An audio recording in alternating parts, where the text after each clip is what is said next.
Have you ever felt really anxious? Maybe you've had anxiety that comes and goes, or maybe you have anxiety that kind of stays and sticks around from time to time. If you're like me, you might even have high functioning anxiety that you don't even realize you have until years later. We're talking all about understanding anxiety in this episode of the Happiness Happens podcast. In fact, I can't believe we're already at episode 170. It blows my mind. Joining me for this conversation is Abbe Greenberg and Maggie Sarachek. They are known as the Anxiety Sisters. We're diving into the world of anxiety, and we're aiming to debunk the myths, understand it, and help educate people on what it means to live with anxiety. I'll tell you a little bit about Abbe and Maggie before we get into the conversation. Abbe started talking at 9 months old and hasn't stopped since. She's gotten 2 degrees in the communication field, as well as a certificate in adult education and a master's in fine arts and creative writing. When she's not teaching, writing, researching, or panicking, she spends her time with her anxiety sister Maggie, her anxious husband, her 3 anxious kids, and her 2 anxious cats. Maggie Sarachek is interested in both counseling and teaching people how to find strength through community. As a social worker in a New York City high school, she specialized in the development of youth leadership as well as counseling individuals and families. She became a fully fledged anxiety sister in her mid-20s while dealing with debilitating anxiety attacks. Since becoming an anxiety sister, she's become the wife of an anxious husband and the mother of 2 anxious kids, proving that anxiety is indeed contagious. In this conversation today, we're talking about the 3 key ingredients to happiness when it comes to living with anxiety, the biggest misconceptions about anxiety, how anxiety has increased during the pandemic, techniques to help with anxiety, and why they wrote their book.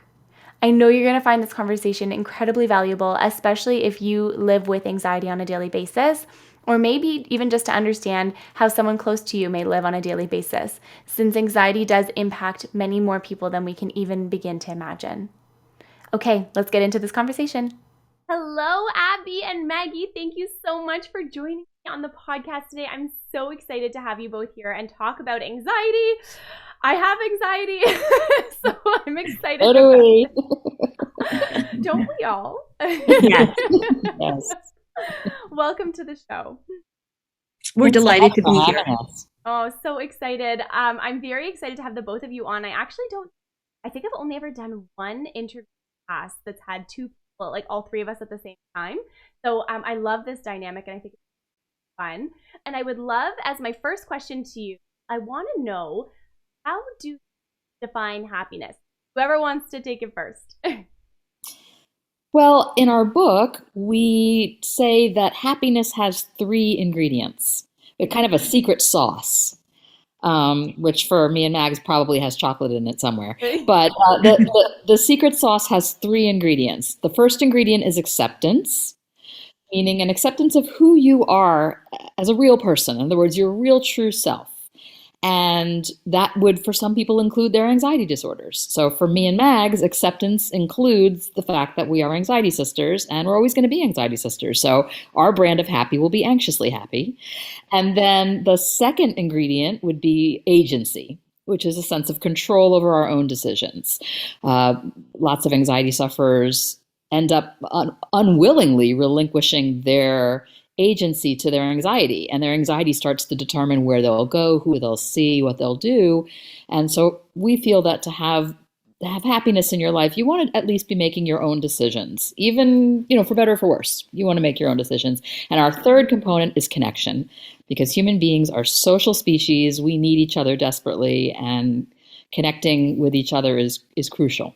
One of the things that we always say is that in our book, we sort of talk about happiness as, Dorothy and the Wizard of Oz. She's like running around, schlepping all over, trying to find happiness. And she has a few fun spa days in the whole thing. But basically, what she discovers is that happiness is really inside her. And that's kind of what we say. It's literally in your brain. Abbe can tell you where in your brain, because I am forgetting. My brain's forgetting. In the left prefrontal cortex, not too far from your anterior cingulate. Yes. Yeah. So it's really, really something that is inside you and that we can activate. Right. Not all the time. None of us can activate it all the time, but in the course of life, it's something that we can find. Yeah, we're big into finding it within yourself as opposed to hunting for it outside of yourself. So we also say to people that, stuff doesn't make you happy. I mean, some stuff can make you happy temporarily, for sure, and it does for me and Mags, But we say that in general, for human beings, it's the experiences that make us happy more than stuff that we can accumulate.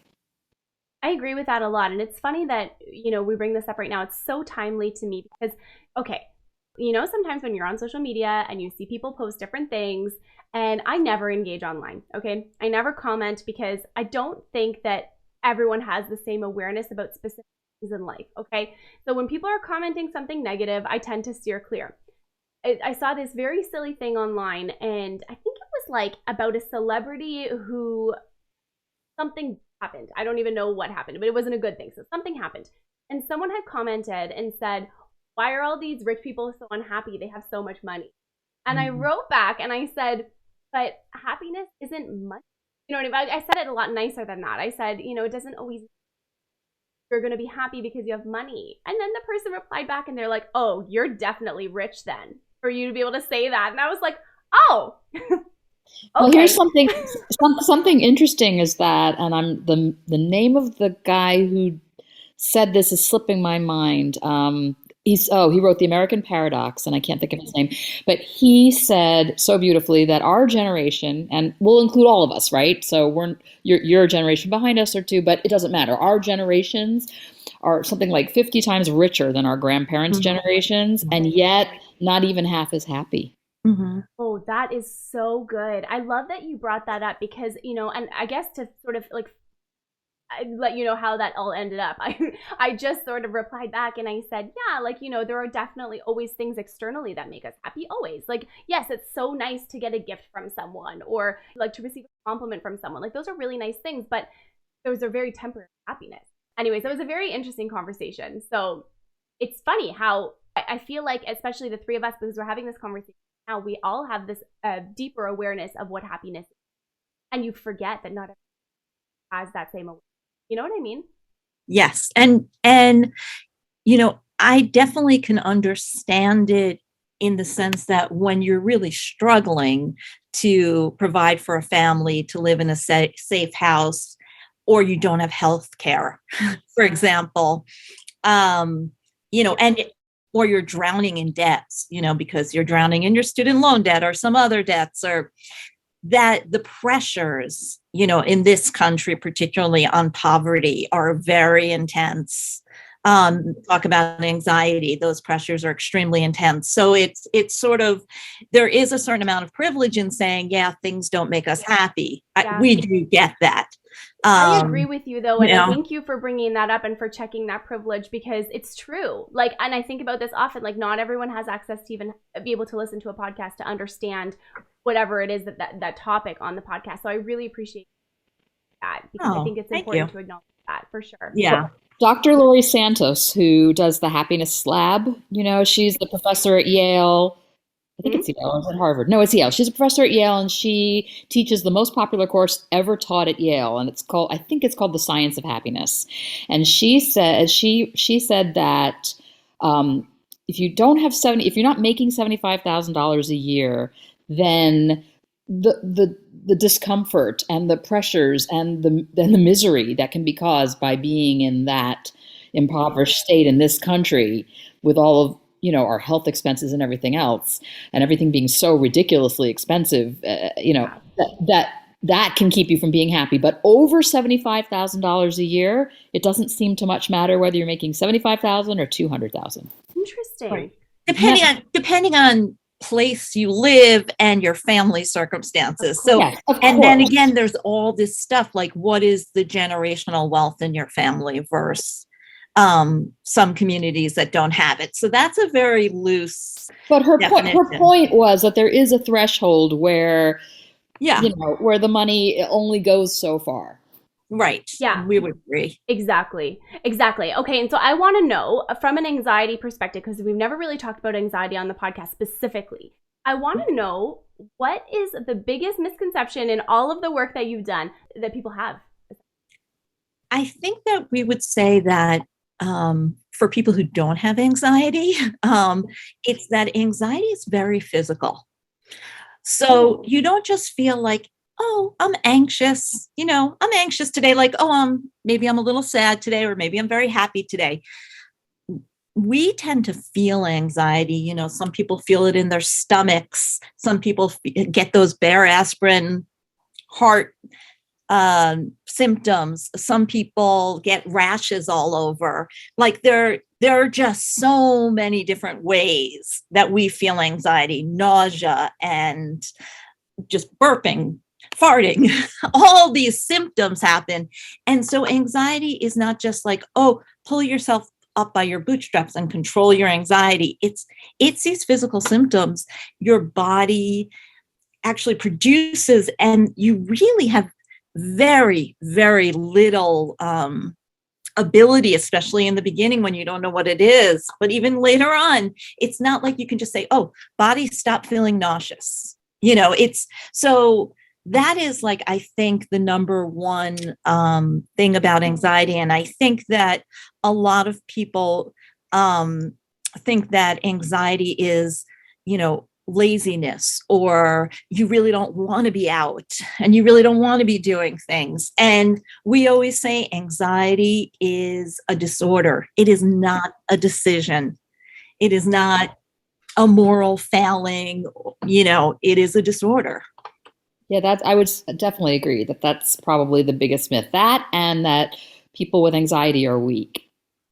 That's often, and sometimes the anxiety sufferer, him or herself, will be the person thinking that. And really, Mags and I try so hard to get people to understand that having anxiety does not make you weak. Some of the strongest folks we know have been battling anxiety and depression their whole lives. So it's not that, it's not about strength. And Maggie covered that when she said it's a disorder. It's not a decision. That's excellent. That's really, really good. I've never thought about anxiety in that perspective before, because I know, like, for my own self, like, if I'm feeling anxious, let's say, I can feel it in different parts of my body. And I feel like I found out in 2021 that I just kind of, like, always have, like, a base resting anxiety.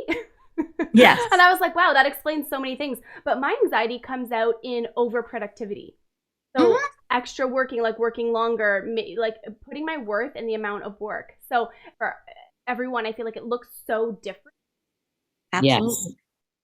Yes. Absolutely. And you're not the only one who's sort of fueled, by anxiety. Anxiety actually is sometimes fuel to sort of work more or motivate us. Like, if we had no anxiety, we wouldn't get out of bed, right? We wouldn't. No judgment. Been there, done No that. judgment. Yeah, been there, done that. But Abbe and I always laugh that we were doing a workshop with someone and with a group of people, and one woman in the workshop was an older woman who said to us, yeah, I was driving here and my car kept spinning out. It was very snowy where we were, but I wasn't anxious at all. I didn't feel anything. I just, and Abbe and I were looking at each other saying, no, you should feel anxious when your car is spinning out. No anxiety means you shouldn't be driving anymore. Like, that should, so anxiety really, it's not a bad thing in any way. It really fuels us. But people with anxiety disorders get to a point where they, like, as Abbe was saying before, they can't make decisions. Their anxiety is in the driver's seat. So that is where anxiety disorder really comes into play. Yeah, when it interferes with your functioning, Mags and I call it shrinking world syndrome, or SWS, because anxiety has this insidious ability to rob you of your ability to make these choices and to have agency. And so before you know it, oh, maybe I'm not going to go to that party because, oh, what if I get panicky at the party and I'm so far from home? You know what? I'm going to skip it tonight. That can very quickly go from that statement to, oh, you know what? I'm just better off at home anyway in general. It's easy for your world to get smaller, or for somebody who, let's just say, has a lot of anxiety around driving. It gets easier and easier to just avoid the driving part, because anxiety is so awful. We want to avoid it. And then your world is smaller because it's limited to wherever you can get to without driving. That's such a good point. I've seen that in family members, definitely. And I actually have to say, and I would love to, like, touch on this a little bit too, because I feel like it's important and timely for the day and age we're living in right now. But so before the pandemic, I was someone who I would always go to work every single day. I drove to work, drove far to work. My commute was an hour each way, talked to people all day long. And now, from being home for so long, I have so much anxiety when I'm driving. I actually made myself, like, I'm pretty sure, and I don't know if this is even physically possible, but I had so much anxiety once driving home at night that I woke up the next day with a cold, which I thought that was super weird. I don't know. I could have been getting sick. Who knows? And then now I just want to go anywhere because I'm so used to being home, and it's like stressful to think about going anywhere else. So can we talk a little bit about the anxieties, like the increased anxiety with this thought? Sure. Sure. I mean, so there were the people that went into this pandemic already with sort of what you're describing, this sort of anxiety about leaving home. And some of them had worked on it for a long time and then found themselves back to square one during the pandemic. And then there were people who really developed it during the pandemic because we were told, don't go out, it's not safe, right? We were told, we were doing the right thing. And our anxiety about COVID, right, about getting COVID is part of what kept us, hopefully safe, is to kind of follow the instructions we were giving, right? To believe in trying to take care of ourselves and the people around us as much as we could. And so that's what your brain kind of understood. Your brain understood, like, stay home, be safe. And that is very common for those of us who have anxiety, pandemic or no pandemic. And now it's kind of like you're being told, okay, you can sort of go some places some of the time, but we're not 100% sure where you're going to be completely safe, and or who else in your life you can infect. And so it's even more confusing. So our brains tend to always want to keep us safe. And so they are going to tend toward, like, the most conservative way, I would say, to keep us safe. And so for you, that's been, let me stay home, let me not drive, let me not get out and about. For so many people, we're very used to it. It becomes very comfortable. And so we tell people all the time, we would never want to tell people, oh, go to a place that isn't safe during COVID, or, but what we'll say to people is, get out as much as you can, even if it's walks, even if it's like, let me drive to a park to go for a walk. Or let me, drive someplace just to drive someplace, because I know this is starting to be a little bit uncomfortable for me. Keeping that exposure to the activities. That's a really good point. I really like that. Yeah. Because I think it's so easy to get stuck in, like, the routine that you get so accustomed to, and so if you had, so that would be one tip, I guess, would be, make the active, conscious choice to go outside, to go for a walk, to do the thing that you're maybe feeling anxious towards. Would you have any other tips in the moment for living through this time? With anxiety, let's be specific. Abs, do you want I would say start getting good at some of the anxiety techniques we talk about in our book, like diaphragmatic breathing is really, for most folks, incredibly helpful. That's learning how to breathe into your belly as opposed to breathing shallowly from your chest. That's really great. I mean, some form of a meditation practice is great. I mean, sort of things that can help you keep a baseline so that when you're having a more anxious moment, you'll have something to fall back on. Maybe those things don't work exactly during a panic attack, right? But they can keep you at a baseline level of lowered anxiety so that, all the stuff that we hear on the news all the time, when it starts to ratchet everything up, we have something to fall back on. But, we're big into soothing your senses. So, like, for instance, for me and Mags, we're lavender people. We love lavender. So we both carry fabric that has lavender on it. I sometimes spray my mask with lavender because I have a very, very super sniffer. And sometimes I can detect smells that I don't want to detect. Particularly in air travel. So I find that spritzing with a little bit of lavender Definitely takes the edge off of that. It's also extremely calming, but any essential oil that has a scent that's great for you, that's very calming and grounding.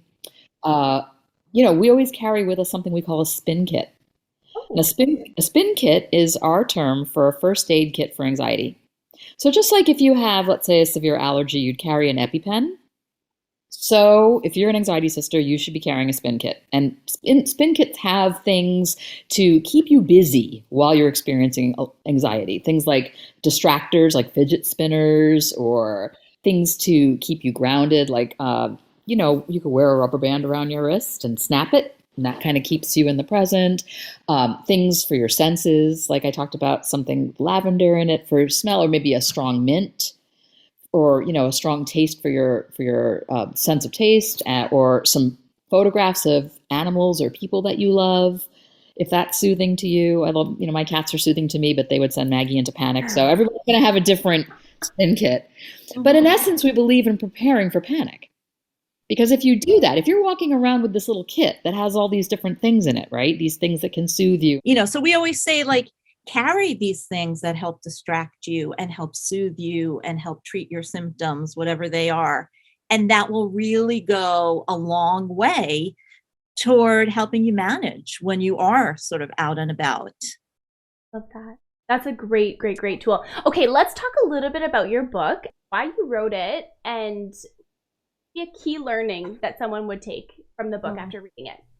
I would say we wrote the book that we so wanted and needed on our anxiety journey because, first and foremost, we are anxiety sisters. So we went through all these years of having really debilitating anxiety and all different diagnoses, different types of anxiety, and not really having a resource that we could turn to where we really felt like it was realistic for us to do, and that we understood, like that we were understood and we understood what to do. Like a lot of times we would turn to books that would say, like, you should be exercising this much or eating this way. And, the two of us, we both were in the position where we couldn't get off the couch. So, going out to exercise wasn't really that helpful. It's a lovely thing to do and very helpful for anxiety, but not when you can't get off the couch. It's not even like a close next step. Like, try getting off the couch. It's not a close next step. So we really wanted to write a book that both explained anxiety in real, like some of the science, but in really understandable terms. Really non-intimidating, non-anxiety provoking terms, and then give lots and lots of ways to manage the anxiety. Because we know, Abby talked about breathing before. When I was having panic, breathing was not something helpful for me. It is helpful now. So we know that there's so many different ways to manage anxiety, and one size doesn't fit all. One size doesn't fit all. One size doesn't fit us 2 days in a row, in fact, unfortunately. That's true. That's a really good point.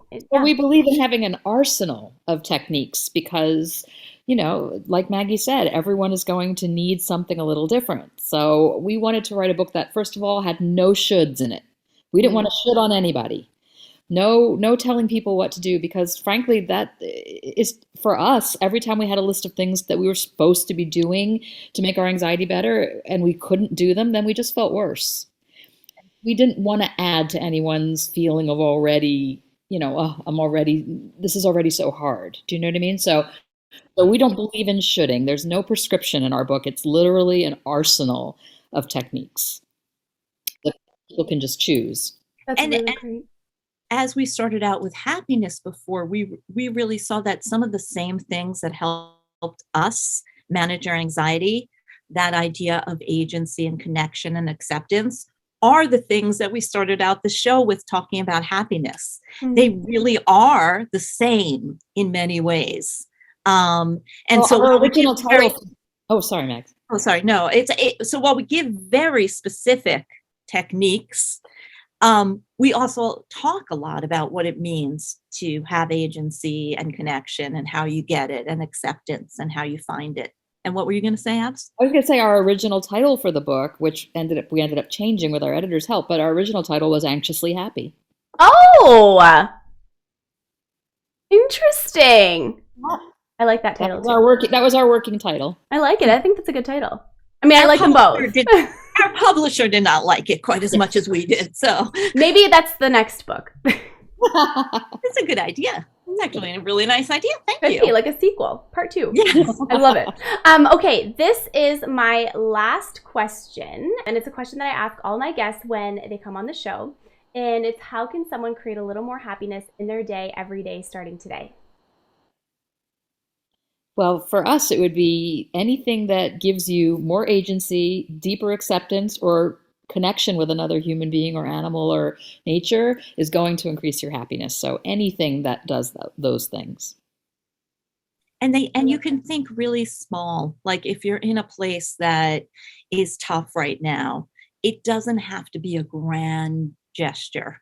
You know, being able to reach out to somebody, an old friend or a relative, that's connecting. Even, you know, waving to your neighbor, you know, for some people, that's as much connection as that they can manage right now, or cuddling up with your cat or your dog, you know, that is a major connection. So we kind of say, think small, depending on where you are right now, rather than about the big things that you have to do. I ask this question often. I've been asking it for almost 3 years now, and I never really get the same answer twice. So it's very interesting to me how everyone creates a little more lives. Can you tell us where our listeners can find you so that they connect with you? So our website is anxietysisters.com. We have a panic button on that, a free panic button, and that gets pushed about 1,500 times a week. It's basically me talking you down. I'm sitting with you and I'm talking with you and I'm helping you get through it. And it's free and we have no idea who pushes it. So, you know, that's something that a lot of people find helpful. Our Facebook page is incredibly active. We are on it all day long, and there are great conversations, really generous and kind and supportive people on that page. So if you are looking to connect, that's a great place to do it. You can get a lot of connection from our Facebook page, and our Instagram is at the Anxiety Sisters. And we have a podcast too called The Spin Cycle with the Anxiety Sisters. Yep. And then, of course, our book, The Anxiety Sisters Survival Guide. Thank you so much for coming on the podcast today, for being here today, for sharing all of your amazing insight with all of our listeners today. I'm so grateful that you both came on, and very appreciative. We love being here. Thank you so much for having us, Simona. Thank you so much. And thank you so much, everyone, for tuning in to this week's episode. I hope you love this conversation. If you're feeling a little anxious, or if you have a friend who maybe is feeling a little anxious, definitely send it to them, and then send them over to Abbe and Maggie so that they can help provide guidance and clarity and love and support and community and all of the things. I hope you have a beautiful week ahead, and remember that happiness happens